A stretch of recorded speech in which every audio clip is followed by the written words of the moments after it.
NCAB times ಮೀಡಿಯಾಗೆ ಸ್ವಾಗತ. ನಾನು ದರ್ಶನ್ ಹುಣಸೂರು. ತಮ್ಮ ಮುಂದಿನ ಸ್ಪರ್ಧೆಯ ಕ್ಷೇತ್ರವನ್ನು ತಿಳಿಸಿದರು ನಿಖಿಲ್ ಕುಮಾರಸ್ವಾಮಿ. ಚುನಾವಣೆಗೆ ನಿಲ್ಲುವಂಥ ಸಮಯ ಬಂದರೆ ರಾಮನಗರ ಕ್ಷೇತ್ರದಿಂದಲೇ ನಾನು ಸ್ಪರ್ಧೆಯನ್ನು ಮಾಡ್ತೀನಿ, ಯಾವುದೇ ಕಾರಣಕ್ಕೂ ಕೂಡ ಇಲ್ಲಿಂದ ನಾನು ಪಲಾಯನವನ್ನು ಮಾಡೋದಿಲ್ಲ ಅಂತ ಹೇಳಿ JDSನ ಯುವ ಘಟಕದ ರಾಜ್ಯಾಧ್ಯಕ್ಷ ನಿಖಿಲ್ ಕುಮಾರಸ್ವಾಮಿ ಅವರು ಹೇಳಿದರು.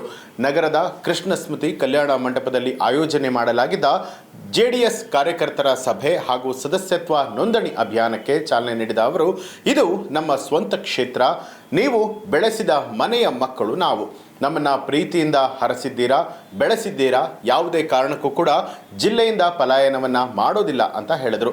ಇನ್ನು ಚುನಾವಣೆಗಳಲ್ಲಿ ಸೋಲು ಗೆಲುವು ಅನ್ನುವಂಥದ್ದು ಸರ್ವೇ ಸಾಮಾನ್ಯವಾಗಿರುವಂಥ ವಿಚಾರ, ಆದರೆ ಕ್ಷೇತ್ರದ ಜನರ ಬಾಂಧವ್ಯ ಬಹಳನೇ ಮುಖ್ಯ ಅಂತ ಹೇಳಿ ಸ್ಪರ್ಧಿಸಿ ನಾನು 3 ಚುನಾವಣೆಗಳಲ್ಲೂ ಕೂಡ ರಾಜಕೀಯ ಷಡ್ಯಂತ್ರಕ್ಕೆ ಬಲಿಯಾದೆ. ನನ್ನ ಸೋಲಿನ ಒಳಮರ್ಮ ರಾಜ್ಯದ ಜನರಿಗೆ ಗೊತ್ತಿಲ್ಲ. ನನ್ನ 3 ಸೋಲುಗಳು ನನಗೆ ರಾಜಕೀಯವಾಗಿ ಪರಿಪಕ್ವತೆಯನ್ನು ಕಲಿಸಿದೆ. ಈ ಸೋಲುಗಳಿಂದ ಕುಗ್ಗದೆ ಮತ್ತೆ ಅವಕಾಶ ಸಿಕ್ಕರೆ ರಾಮನಗರ ಕ್ಷೇತ್ರದಿಂದಲೇ ಸ್ಪರ್ಧೆಯನ್ನು ಮಾಡ್ತೇನೆ. ಈ ಬಗ್ಗೆ ಯಾರಿಗೂ ಸಂದೇಹನೇ ಬೇಡ. ನನ್ನಿಂದ ಏನಾಗಿದ್ರೂ ತಪ್ಪಾಗಿದ್ರೆ ದಯವಿಟ್ಟು ಮನ್ನಿಸಿ ಅಂತ ಹೇಳಿ ಕ್ಷಮೆಯಾಚನೆ ಮಾಡಿದ್ರು. ಈ ಕ್ಷೇತ್ರದ ಜನರು ಕುಮಾರಸ್ವಾಮಿ ಅವರನ್ನ ಹೆಗಲ ಮೇಲೆ ಹೊತ್ಕೊಂಡು ಗೆಲ್ಲಿಸಿದ್ದೀರಾ. ನಾನು ಪಲಾಯನ ಮಾಡದೆ ನನ್ನ ಕುಟುಂಬದ ಮೇಲಿರುವಂಥ ನಿಮ್ಮ ಋಣವನ್ನು ತೀರಿಸ್ತೇನೆ. ನಾನು ರಾಜ್ಯಾಧ್ಯಕ್ಷನಾಗೋದಕ್ಕೆ ಈ ಕಾರ್ಯಕ್ರಮ ಅಂತ ಹೇಳಿ ಹೇಳ್ತಿದ್ದಾರೆ. ಆದರೆ ಯಾವುದೇ ಹುದ್ದೆಯ ಆಸೆ ನನಗಿಲ್ಲ. ನಾಡಿನ ಜನರು ಕುಮಾರಸ್ವಾಮಿ ಮತ್ತೆ ಮುಖ್ಯಮಂತ್ರಿ ಆಗಬೇಕು ಅಂತ ಹೇಳಿ ನಿರ್ಧಾರವನ್ನ ಮಾಡಿದ್ದಾರೆ. ಇದನ್ನು ತಪ್ಪಿಸೋದಕ್ಕೆ ಯಾರಿಂದಲೂ ಕೂಡ ಸಾಧ್ಯ ಇಲ್ಲ ಅಂತ ಕೂಡ ಹೇಳಿದರು. ಜನತಾದಳ ಸ್ಥಾಪನೆಯಾಗಿದ್ದು ಹೋರಾಟದ ಹಿನ್ನೆಲೆಯಲ್ಲಿ ಜನತೆ ಅಂದಿನಿಂದಲೂ ಕೂಡ ನಮ್ಮ ಜೊತೆಯಲ್ಲೇ ಇದ್ದಾರೆ. ನಾನು ವಿಧಾನಸಭಾ ಚುನಾವಣೆಯನ್ನ ಗುರಿಯಾಗಿ ಇಟ್ಕೊಂಡು ಕಾರ್ಯಕ್ರಮವನ್ನು ಮಾಡ್ತಾ ಇಲ್ಲ, ಸ್ಥಳೀಯ ಸಂಸ್ಥೆ ಚುನಾವಣೆಗಳನ್ನು ಗುರಿಯಾಗಿ ಇಟ್ಕೊಂಡು ಜನರೊಂದಿಗೆ ಜನತಾದಳ ಕಾರ್ಯಕ್ರಮವನ್ನು ನಡೆಸ್ತಾ ಇದ್ದೇನೆ ಅಂತ ಹೇಳಿದ್ರು. ನಮ್ಮ ಪಕ್ಷದ ಕಾರ್ಯಕರ್ತರು ಸದೃಢವಾಗಿ ಇರಬೇಕು.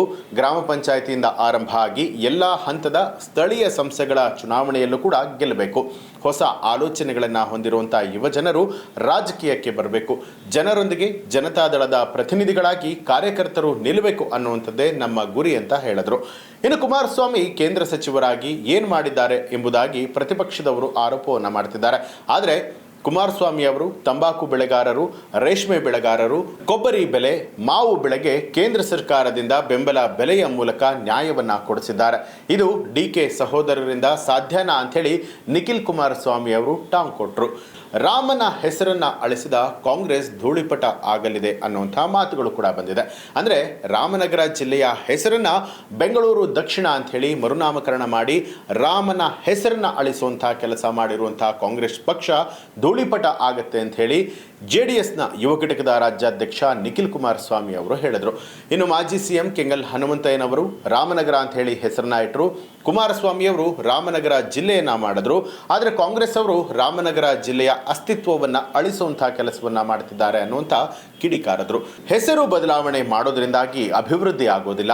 ಕೆಂಗಲ್ ಹನುಮಂತಯ್ಯ ಅವರ ಕಟ್ಟಿದಂತಹ ರಾಮನಗರ ಹೆಸರನ್ನು ಕಾಂಗ್ರೆಸ್ ಅಳಿಸಿ ಹಾಕ್ತಾ ಇದೆ. ಆದರೆ ರಾಮನಗರ ಜನರ ಹೃದಯದಲ್ಲಿ ರಾಮನಗರ ಅಂತಾನೆ ಶಾಶ್ವತವಾಗಿ ಉಳಿದಿದೆ ಮಿಸ್ಟರ್ DK ಶಿವಕುಮಾರ್ ಅವರೇ ಅಂಥೇಳಿ ಟಾಂಗನ್ನು ಕೊಟ್ಟರು. ಇನ್ನು ಕಾವೇರಿಗೆ ಆರತಿ ಮಾಡ್ತಾ ಇರುವಂಥದ್ದು ಸ್ವಾಗತವನ್ನು ಮಾಡ್ತೇನೆ, ಅದು ನಮ್ಮ ಸಂಸ್ಕೃತಿ ಕೂಡ ಹೌದು. ಆದರೆ ಅದಕ್ಕೆ ಕೋಟಿ ಕೋಟಿ ರೂಪಾಯಿ ಹಣವನ್ನು ಖರ್ಚು ಮಾಡೋದ್ರಿಂದಾಗಿ ಜನಸಾಮಾನ್ಯರಿಗೆ ಕಷ್ಟ ಆಗುತ್ತೆ. ಈ ಹಣನ ಕಾಂಗ್ರೆಸ್ ಕೊಡುತ್ತಾ ಅಥವಾ ಜನರ ಹಣದಿಂದಲೇ ಖರ್ಚನ್ನು ಮಾಡ್ತಾರಾ ಅಂತ ಹೇಳಿ JDS ಯುವ ಘಟಕದ ರಾಜ್ಯಾಧ್ಯಕ್ಷರಾದಂಥ ನಿಖಿಲ್ ಕುಮಾರಸ್ವಾಮಿ ಅವರು ಪ್ರಶ್ನೆ ಮಾಡಿದ್ರು. ಇನ್ನು ನಿಖಿಲ್ ಕುಮಾರಸ್ವಾಮಿ ಅವರು ರಾಮನಗರದಿಂದಲೇ ಸ್ಪರ್ಧೆಯನ್ನ ಮಾಡ್ತೀನಿ ಅಂತ ಹೇಳಿರುವಂಥ ವಿಚಾರಕ್ಕೆ ಸಂಬಂಧಪಟ್ಟ ಹಾಗೆ ನಿಮಗೆ ಏನು ಅನಿಸುತ್ತೆ ಅನ್ನೋದನ್ನ ಕಮೆಂಟ್ ಮಾಡಿ ತಿಳಿಸಿ. ಹಾಗೆ ನೀವಿನ್ನೂ ಕೂಡ ನಮ್ಮ ಚಾನಲನ್ನು ಸಬ್ಸ್ಕ್ರೈಬ್ ಮಾಡಿಲ್ಲ ಅನ್ನುವಂಥದ್ದಾದರೆ ಈಗಲೇ ಸಬ್ಸ್ಕ್ರೈಬ್ ಮಾಡಿ ಬೆಲ್ ಐಕಾನ್ ಒತ್ತಿ.